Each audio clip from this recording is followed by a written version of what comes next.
With their deep dark eyes and gray-skinned bodies, they are pop culture's most familiar aliens, and they are known as the Greys. But what do we know about these presumed extraterrestrials? Eyewitnesses swear they have encountered these aliens, and they believe the Greys are here on a diabolical mission, abducting humans and conducting reproductive experiments. This is a very real phenomenon. Something is happening to these people. Who are they? Where are they from? And what do they want? Are they real? It's good to have an open mind, but not so open that your brains fall out. Next on UFO Files, the mystery of the Greys' agenda.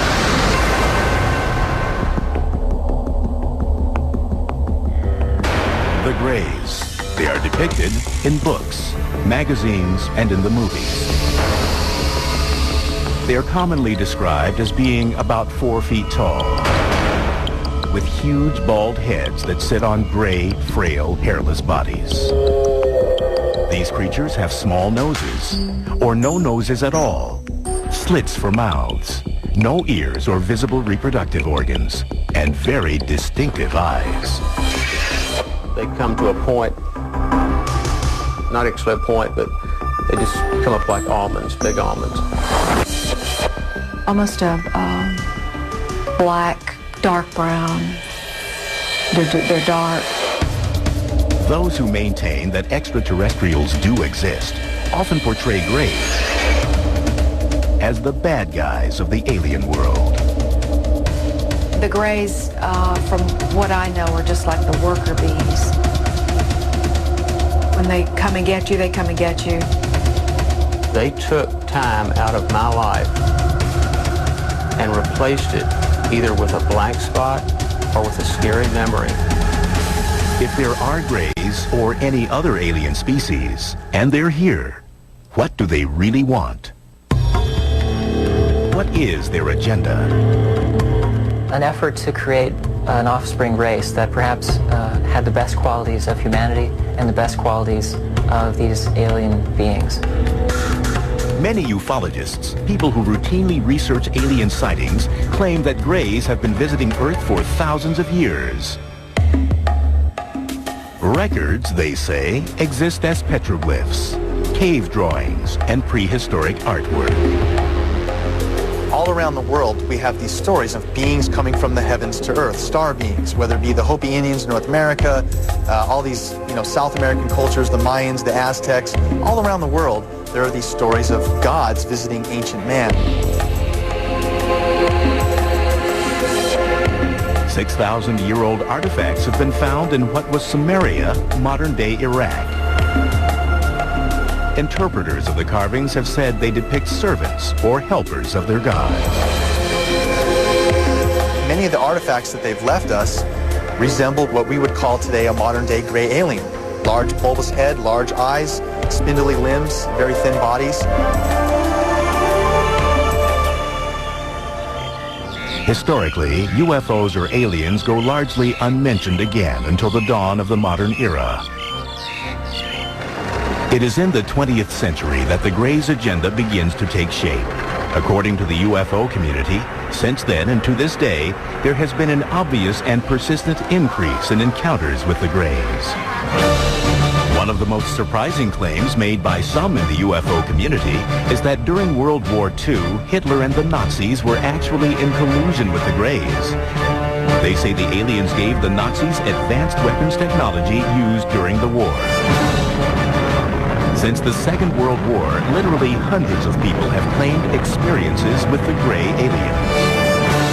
The number reported, the quality of the reports, the similarities of the reports, and the fact that many of these reports can be substantiated under hypnosis lends very compelling strength to the idea that this is a very real phenomenon. Something is happening to these people.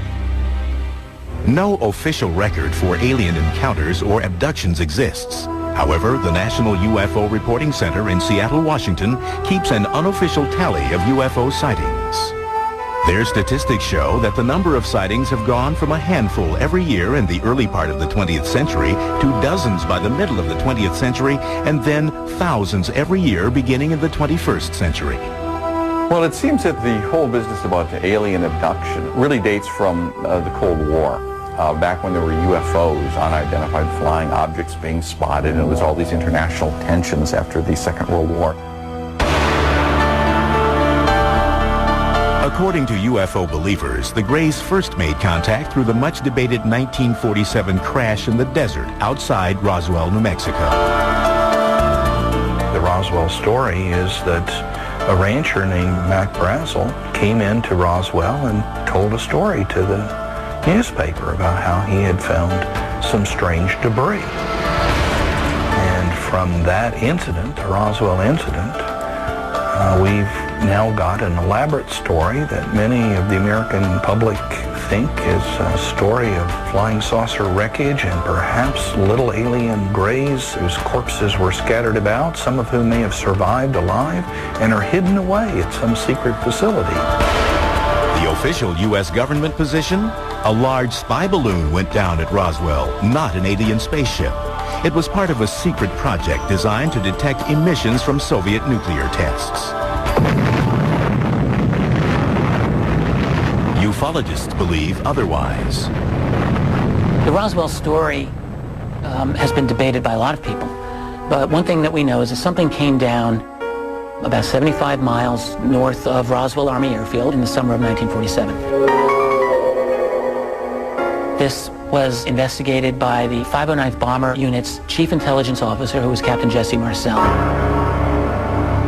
We know that some of this debris was taken back to the Army Air Base. We know that Marcel and the Army Air Base commander, Colonel Blanchard, thought that this was material from a flying disc. And we know that they thought this because a press release went out immediately announcing that the U.S. Army recovered one of the infamous flying discs that was in the news at that time. In the years since the Roswell incident, advocates argue that all contact between the Greys and the government have been kept top secret, despite repeated official government denials that a UFO crashed in the New Mexico desert. The stories won't die. There are now more than 400 individuals on the public record who said, I was there, I picked up pieces, I saw pieces of wreckage, I saw the craft, I saw the bodies. So Roswell is simply a question of belief. Who do you choose to believe?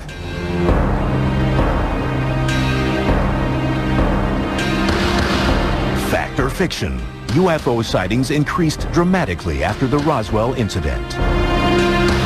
In the 1950s, movie makers soon seized on these stories, and for the first time, alien creatures appeared invading Earth with an agenda, sometimes evil.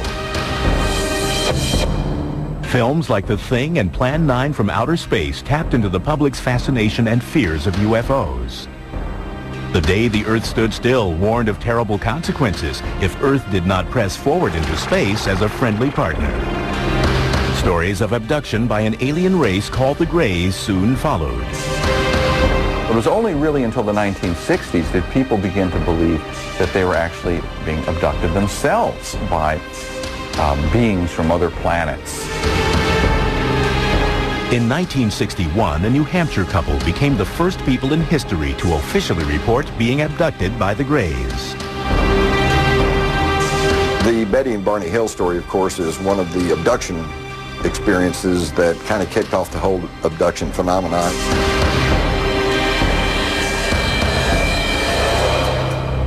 When we come back, Betty Hill, in her last on-camera interview, recounts what the Greys did to her and her husband. I didn't know where they were from, but I knew they were not from this planet.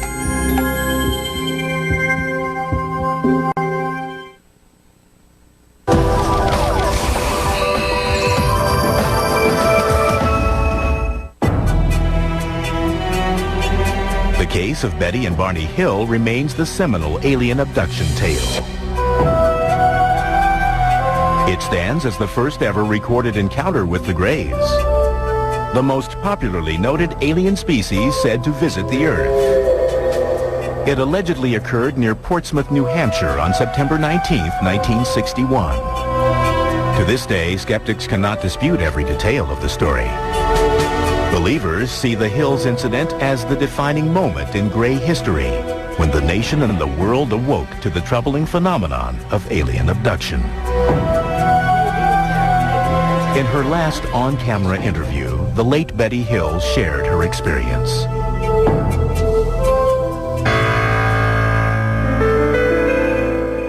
My husband Barney and I are returning from Montreal, Canada. We're traveling down through the White Mountains of New Hampshire when we suddenly spot what we thought was a new star in the sky. And as we watched this, it changed direction and came in towards us. Barney pulled over, grabbed a pair of binoculars, and stepped out of the car to get a closer look at the menacing flying object. Betty Hill's niece, Kathy Martin, was a teenager when this incident occurred. At that time, through the binoculars, he saw the leader, what he called the leader, and crew members. There were people looking down at him. And as he's watching, it began to descend.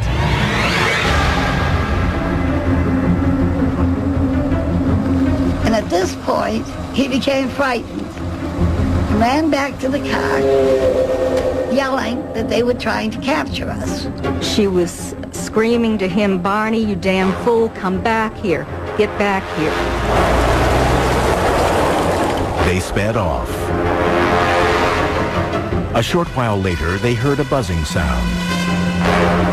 They turned onto a logging road and stopped. There was a roadblock, and there were people in the road. The people approached the car, and they realized at that point that they were not human, that they were the people that Barney had seen in the UFO. This is where their memory lapsed. The next thing they fully consciously remembered was they were driving down the highway again, and they proceeded home. When the Hills noticed the time, they realized that about 2 hours had elapsed that neither of them could account for. That was just the beginning of a mystery that would soon unravel. For nearly 2 years after their experience, the Hills had troubling nightmares.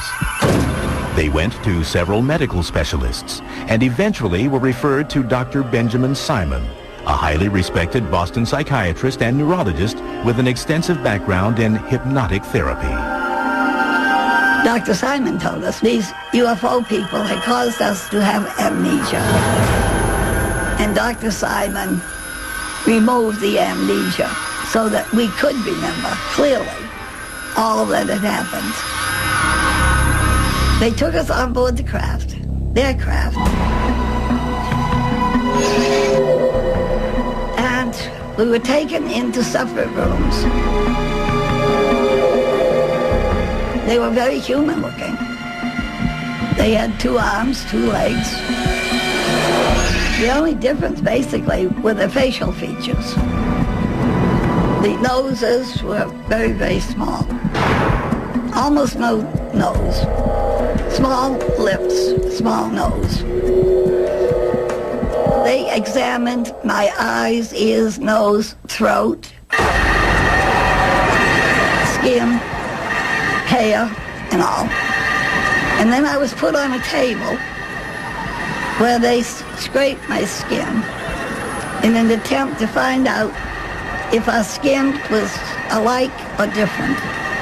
Hill says an alien conducted sexual experiments on them. They took semen from Barney. Betty may have had eggs extracted. He tried to insert a needle-like instrument in my navel, which caused pain, so he stopped doing it. And I was grateful for that. Years later, Betty Hill produced the first alleged eyewitness depiction of the Greys since ancient drawings and carvings. They portrayed the alien leader, who showed her a tantalizing clue to indicate where they came from. I asked him where he was from, and he showed me a star map.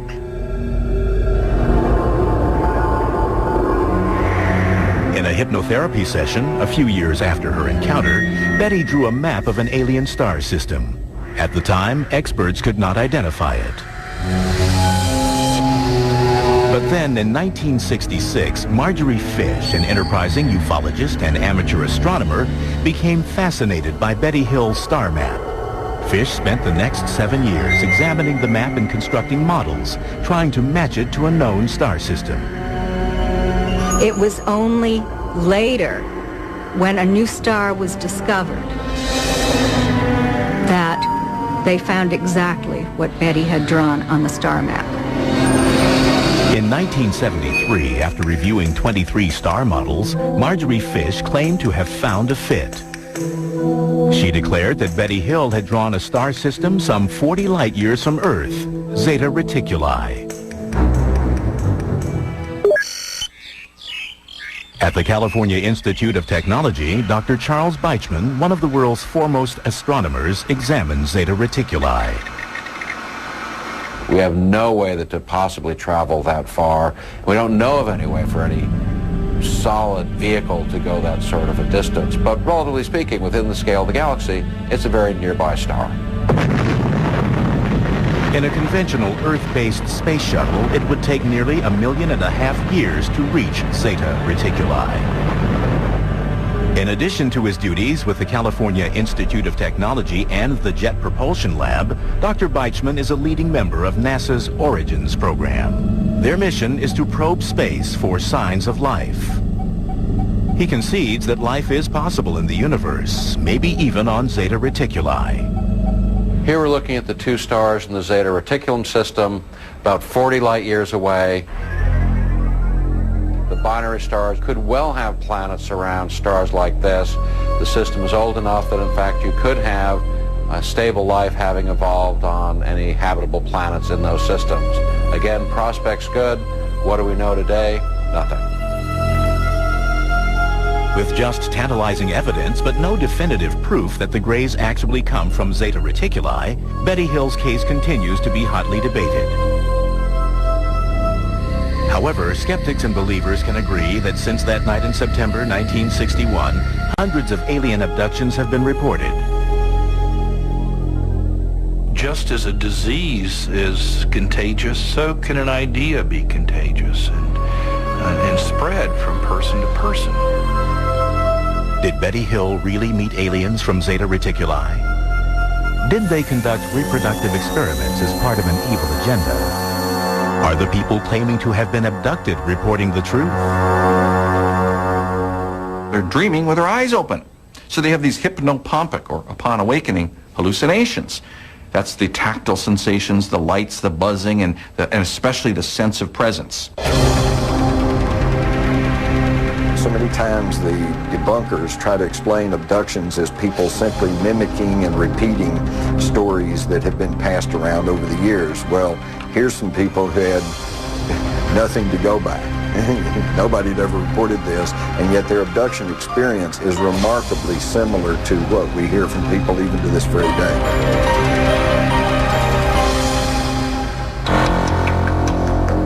When UFO Files returns, charges that the U.S. government is conspiring to keep the true nature of the Greys' agenda from the public.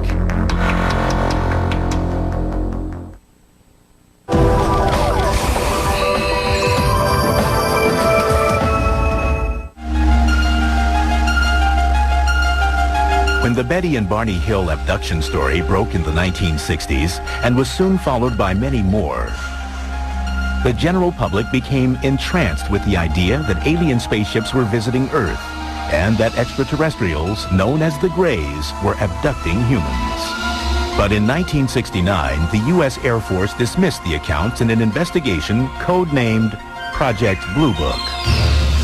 The report concluded UFOs constituted no direct threat to the United States, and reports of unidentified flying objects were the result of a mild form of mass hysteria, or, quote, war nerves. hoaxers, publicity seekers, psychopathological persons, and the misidentification of various conventional objects. There is nothing in the records which would indicate that we have been visited by any advanced civilization. With that, the U.S. Air Force declared the case closed. However, ufologists were not swayed by Project Blue Book then, and many still believe that the U.S. government has been involved in a cover-up of cosmic proportions since the Roswell case. It really has to be said that Blue Book was nothing more than a PR effort by the Air Force to explain away UFO phenomenon. I think early on in the 40s and 50s when they began to learn, they meaning the government, that UFOs, extraterrestrials, were probably a reality. I think it scared them to death because, number one, they feared public panic, disruption of the social systems, religious systems, and they were loath to admit that they could not control the skies over the nation.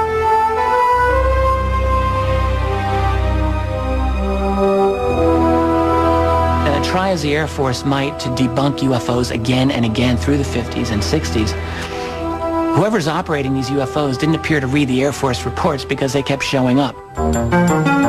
Ufologists argue that Project Blue Book cannot account for a large number of cases. Out of 12,618 UFO reports, 701 remain unsolved.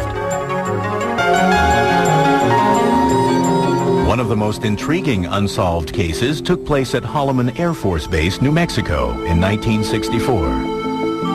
According to the story, an alien spaceship landed at the base. Several Greys emerged and were greeted by U.S. military personnel.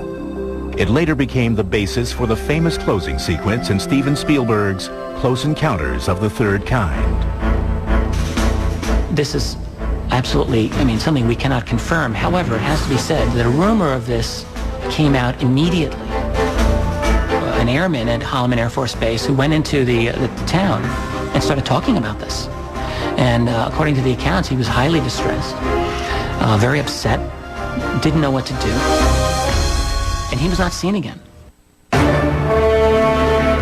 1984, two mysterious film canisters appeared, which would help perpetuate the claims of conspiracy theorists. Jamie Chandray in 1984 received this package in the mail, which was undeveloped film. There were two sets of undeveloped film. One was given to Bill Moore and one was given to Jamie. And he, in turn, released this to the world, and it was an 8-page memo signed by Harry Truman. Known as the Majestic 12 or MJ-12 documents, they suggested that on July 9, 1947, President Harry S. Truman appointed 12 high-ranking military and national security personnel and authorized them to conduct a covert mission, a top-secret research and development intelligence operation responsible directly and only to the President of the United States. The large number of documents that I've been able to accumulate very clearly show that we have a covert program to keep from the public the recovery of a large number of crashes that include the recovery of extraterrestrials. The Majestic 12 documents detail 4 types of spacecraft that the aliens use. They include disc, cigar, circular, and triangular shaped crafts.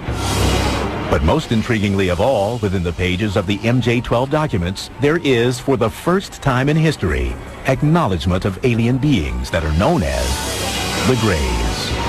In these official-looking papers, they are called Extraterrestrial Biological Entities, EBEs.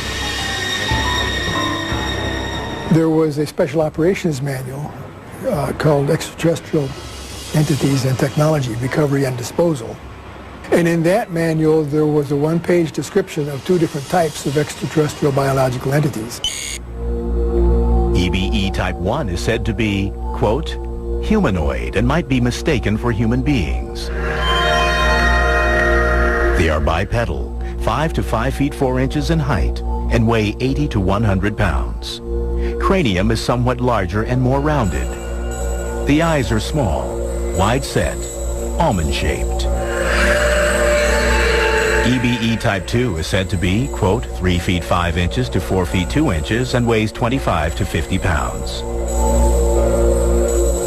Skeptics, however, claim that the MJ-12 documents are an elaborate hoax. These were bogus. These were dummied up documents somebody made using an old typewriter and finding a signature off of a genuine Truman document and cutting and pasting and re-photocopying. And they're obvious and provable forgeries and fakes. If these are faked, it is what you call an inside job, and that is a government job. Someone who had access to information that was restricted at the very least.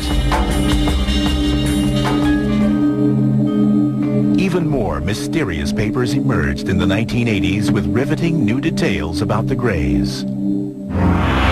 The Dulce papers, perhaps, were the most sensational. Released in 1987, they allege that the U.S. government is actually in collusion with the Greys in exchange for highly advanced technology. These unsubstantiated documents allege there is an underground facility somewhere in the New Mexico desert where the Greys are secretly enacting their evil agenda. They're using us for breeding because they have fertility problems. We don't know how they reproduce. We know they don't have genitals. Those who subscribe to this theory say the Greys abduct young, pregnant women. Then within the first 3 months, first trimester, the pregnancy spontaneously just terminates. There's no bleeding, there's no spontaneous abortion, there's no regular abortion, there's none of that, and all of a sudden, it stops. Believers say the extraterrestrials extract the unborn child from the victims and use them for their alien-human hybrid program. These fetuses, if you will, are somehow kept by the ETs in usually these tanks, we call them. They're kept in fluid, and then they're somehow raised to be adults. The release of these and other documents, coupled with new sightings, fueled the public's appetite for more information. People alerted to the phenomenon looked to the skies for signs of mysterious crafts and beings from an alien planet. There's no question that the UFO research field really exploded during the 1980s. It's an amazing phenomenon. You have, for the first time, widespread discussion of abductions. At the same time, the UFO phenomenon became a major part of U.S. popular culture, world popular culture at that time. It is very much debatable, but some say the term gray was first used in the 1980s to describe the extraterrestrials that are abducting humans and conducting reproductive experiments. The term itself, gray, used to describe these beings, seems to have become more common by the early and mid-1980s. I don't believe that it was common before that period of time. But do the Greys actually exist, or are they, in reality, a product of pop culture? The question arises, what happened, and to what extent does life imitate art or the reverse? It's hard to unsort some of this mess. It is my belief that there is a true core of reality to the UFO phenomenon. Ufologists insist that the Earth may be in the midst of a diabolical invasion of Greys. When we come back, we uncover the true horror of the Greys' agenda.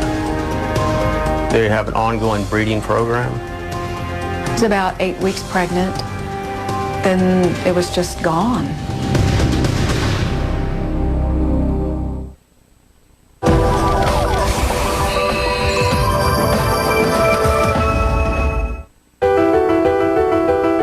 As the 21st century unfolds, the numbers of alleged gray alien abductions, according to members of the UFO community, are rising. There is no way to verify these numbers, but one unofficial poll conducted by the Roper organization puts the number of alien abductions at 4 million. I think the problem a lot of people have with the Greys in general is that they don't believe in UFOs to start with. So therefore, they're not going to believe in something like abductions. But if you were to acknowledge the reality of UFOs as something non-human, suddenly the reality of something like Greys is not all that outrageous, it seems to me. Eyewitnesses who swear they have encountered Greys are the primary source for all the information about these extraterrestrials. They report some commonalities that may reveal the true nature of the aliens' agenda. There's always a light that comes from nowhere. It's either like an amber or a blue. Then the frightened abductees report being surrounded and paralyzed by the alien creatures. They're not just making you immobile. They put you almost in like a comatose state.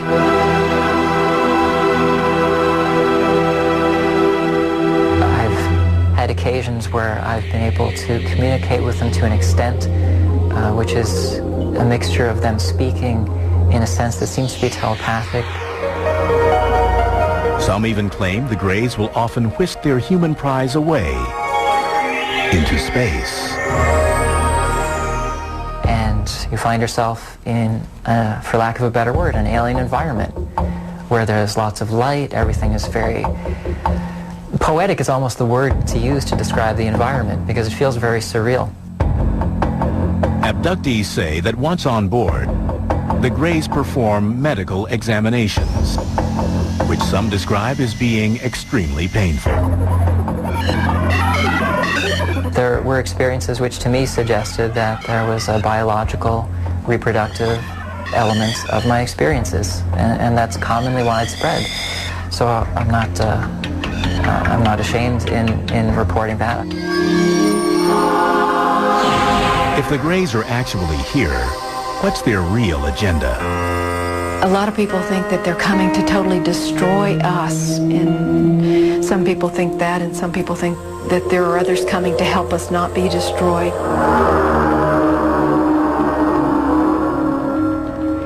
Hypnotherapist and self-proclaimed alien hunter Daryl Sims has been studying the abduction phenomenon for more than 30 years and believes he has uncovered the Greys' true mission.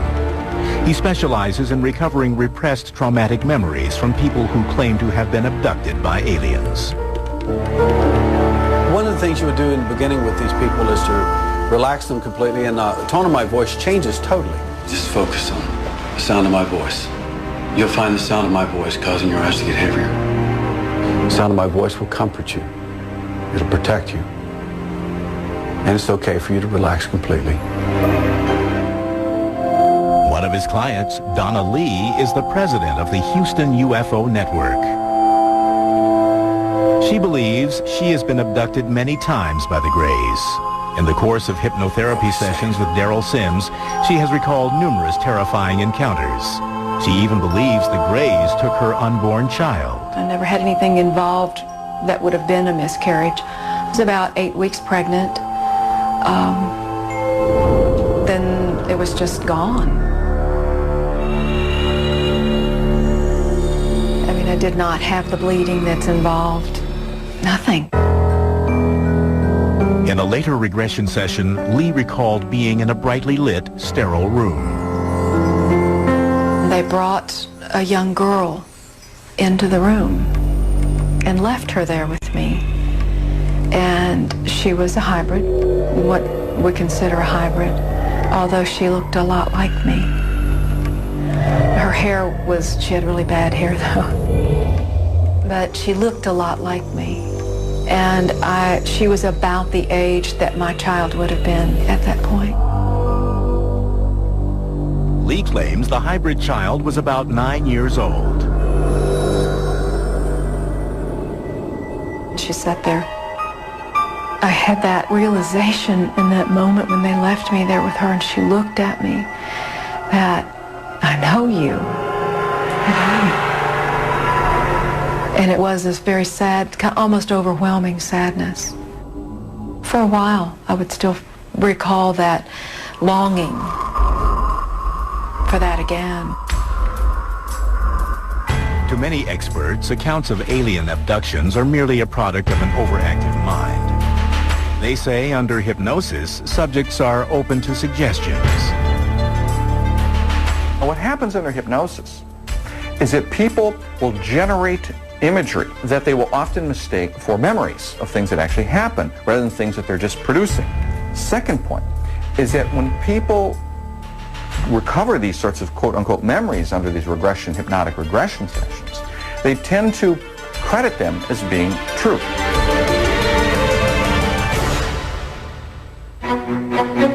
When we return, the results of a Harvard University study conducted by a team of psychologists surprises skeptics, angers believers, and sparks a controversial debate. To write them off as fantasy is a dire mistake.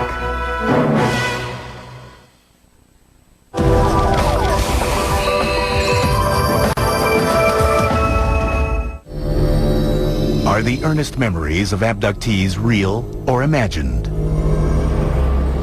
They come in without permission. They touch your body. They take your children. You want to scream, but I mean, my mouth is open and nothing has come out. It's paralysis, but walking paralysis.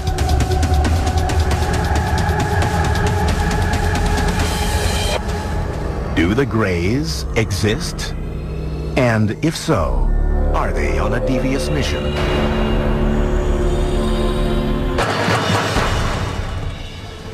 In 2003, a team of psychologists from Harvard University believed they found the answer. Led by Dr. Richard J. McNally, they conducted a unique experiment to measure the physiological responses, like heart rate and perspiration levels, of various types of trauma victims. We wanted to see whether people who've recovered memories of space alien abduction would show the same reactions, post-traumatic-like reactions, as do real trauma patients. Our research group has been studying people with recovered memories of traumatic events. And one of the big challenges that we've had is distinguishing between those individuals who've recovered memories of, for example, childhood sexual abuse, or actually genuine memories, versus memories that were perhaps false memories. Dr. Scott Orr directed the lab tests. What this procedure involves is an individual coming in to the lab, sitting down with one of our counselors, and then describing a variety of experiences that they've had. We wire them up with recording electrodes so we can measure heart rate and skin conductance and facial EMG. In the lab, test subjects then listen to a 30-second audio tape of their own traumatic or abduction experience. You are lying naked, strapped to a metal table in the spaceship. There are alien beings hovering over the table. They are staring at you with their large, dead, black eyes. You are absolutely terrified. And then they open their eyes and they make self-reports of emotional experiences that they had while imagining the scene. So we asked them to rate how much arousal they felt, how vivid the scene was for them, how in control they felt, how pleasant or unpleasant they felt, how much fear, how much sadness, a variety of different emotional experiences. The Harvard psychologists found that the alien abductees exhibited a high tendency of a personality trait called absorption. Absorption is this ability to generate vivid imagery. When you go to the movie, you become moved by it emotionally. When you read a novel, it comes alive before your eyes. You become entranced by a sunset. You become lost in daydreaming and fantasy. They're especially high on this, and this is related to the ability to generate rich and realistic imagery. The study further concluded that in most cases, the abductees are not lying. They really genuinely believe that the alien narrative accounts for the experiences that they've had, that they're sincere. They're not quote-unquote crazy.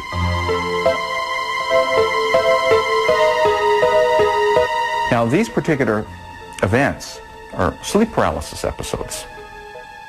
These things are really normal events. They don't indicate pathology. But what happens during rapid eye movement sleep, REM sleep, the stage of sleep when we do most of our dreaming, we're entirely paralyzed. When you combine all of these things together, you have yourself a space alien abductee. However, a former McNally test subject believes the Harvard study is fatally flawed. It might be that alien encounters do involve an altered state of consciousness, but to write them off as fantasy, I think, is a dire mistake, and that's where he goes wrong. I myself have had sleep paralysis. I know that the sensations are superficially similar to that of alien contact. Although there are similarities, it doesn't go far enough to account for it. But if Boucher and his fellow abductees are right, and the Greys really do exist, then they must come to Earth from somewhere. If not from Zeta Reticuli, then where? It's a 2,500-year-old question, goes back to the ancient Greeks who asked, is there life beyond the Earth? And now we're bringing the tools of 21st century science and technology to answer what simply is a very old question. There ought to be 1, 10, 100, or 1 million intelligent civilizations out there for us to be talking with. People who claim to have been abducted believe that intelligent alien life forms not only exist, but are already here. And they have crossed the cosmos with a purpose. I think the Greys' agenda is to make a better future for their children. I think it's that simple. And I think that part of that agenda entails also ensuring that humanity is also going to continue. I think it's a mutually beneficial agenda.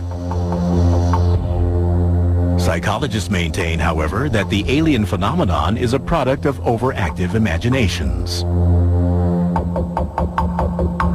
The Greys, in my view, are in fact hypnopompic visual hallucinations that occur when people are arising out of a sleep paralysis episode. And their purpose for coming to Earth? They don't have one. They're hallucinations. It's good to have an open mind, but not so open that your brains fall out. Is the Greys' agenda real or imagined? Alien abduction? Fact or fiction? It's still a mystery, just like most abductions. They're never going to tell you why they're here, or who they are, or why they do what they do. Is it possible that ETs exist? I think they're here, and they've been here for a long time.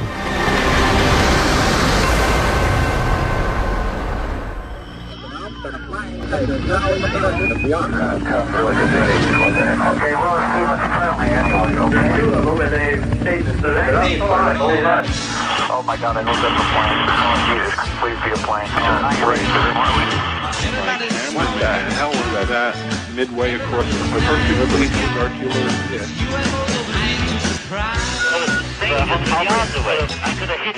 In our history, the first time we're studying something that's studying us. Something fired a beam of light during a circle, you can imagine, circling our warhead. Fired another warhead.